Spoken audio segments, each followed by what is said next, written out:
This segment is based off of the AOL News article, How Ebola Can Hide in the Body, and contains my comments. In the past couple weeks, multiple reports have surfaced of the Ebola virus overstaying its welcome in those previously infected.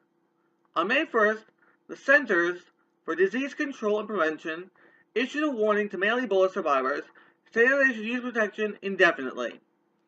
That warning came after a woman contracted Ebola after having unprotected sex with a male Ebola survivor.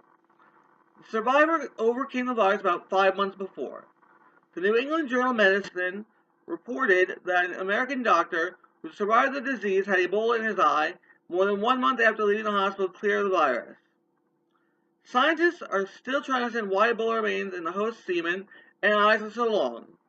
One theory is immune privilege, meaning the immune system doesn't respond the same way to genes in certain parts of the body.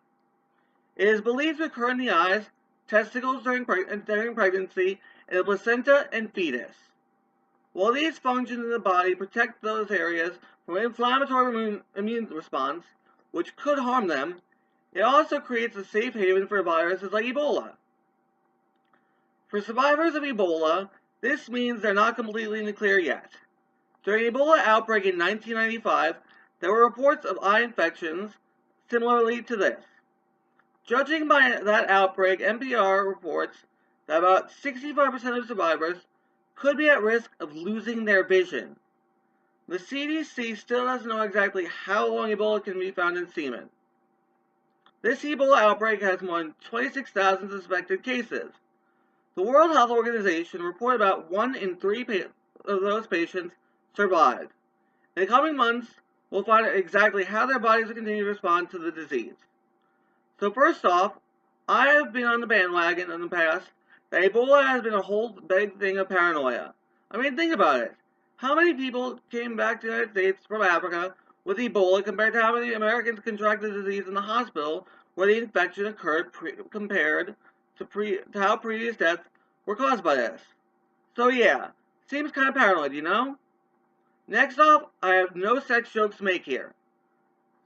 This more than essentially says that a woman will not be able to have children with her male partner if he has Ebola.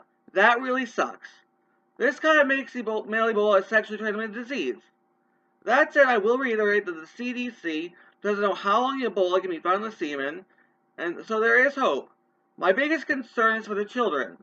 In the case of conception due to unprotected sex or condom failure, while the man is carrying Ebola, what effect will that have on the child? Honestly, think about it. Will it be genetically passed down to the child?